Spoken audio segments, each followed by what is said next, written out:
আজকে মাটনের রেসিপি তোমাদের সঙ্গে শেয়ার করব, যেটা একটু অন্যরকম। তার জন্য মাটন নিয়েছি রসুন এবং আদা, শুকনো লঙ্কা, কাঁচা লঙ্কা, পেঁয়াজ, টমেটো। আর ফ্রাইড রাইস বানাবো, তার জন্য যা যা উপকরণ লাগে, ভেজিস অ্যান্ড অল, এইগুলো নিয়েছি। তো এবার প্রথমেই আমি শুরু করছি বেরেস্তা দিয়ে। প্রথমেই আমি বেরেস্তাগুলো খুব সুন্দর করে ভেজে তুলে নেব। একটু বেশি বেরেস্তা লাগবে, এবং এই রান্নাটা আমি একা করছি না, কিন্তু আমার হাজবেন্ড এবং আমি দুজন মিলেই করছি। এরপর যখন বেরেস্তা ভাজা হয়ে যাবে, ওই তেলের মধ্যে 1 চামচ ঘি দিয়ে আমি মাটনগুলো দিয়ে দিয়েছি এবং খুব ভালো করে ভেজে নেব। আমি নুন হলুদ কিছুই দেবো না, ভাজতে হবে একটু ঢাকা দিয়ে। তারপরে যখন দেখব অল্প একটু ভাজা হয়ে গেছে, তখন আমি কাঁচা পেঁয়াজগুলো কেটে রেখেছিলাম সেইগুলো দিয়ে দেবো এবং আবার খুব মিলিয়ে ভাজবো।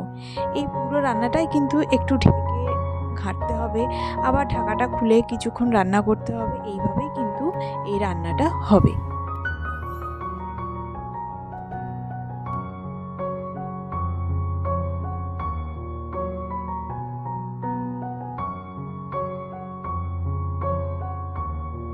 পেঁয়াজটা যখন নরম হয়ে আসবে, তখন আদা রসুনের বাটা আমি দিয়ে দেবো।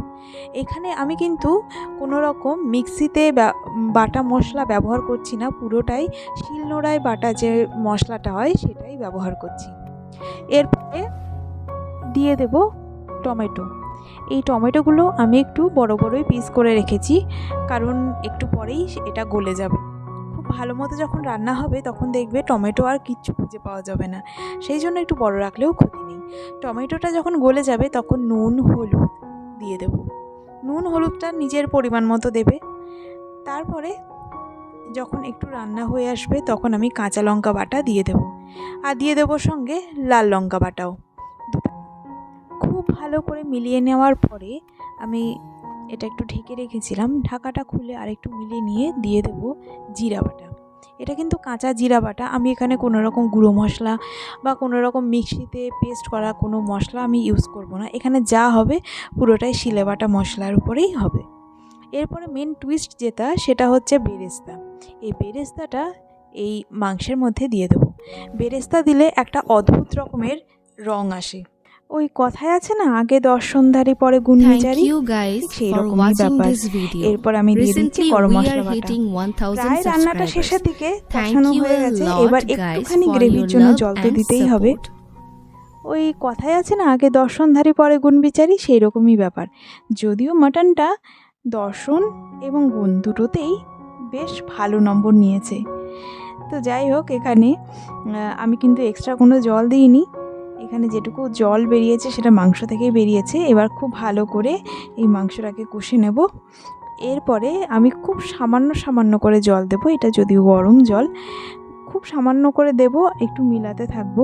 কারণ মাংস, চিকেন হোক কিংবা মাটন, যেটাই বানাও না কেন, জল যদি একটু কম দিয়ে গ্রেভিটা একটু ঠিক বানানো যায়, তবে কিন্তু আমার মনে হয়, এটা আমার পার্সোনালি মত, যে খেতে ভালো লাগে।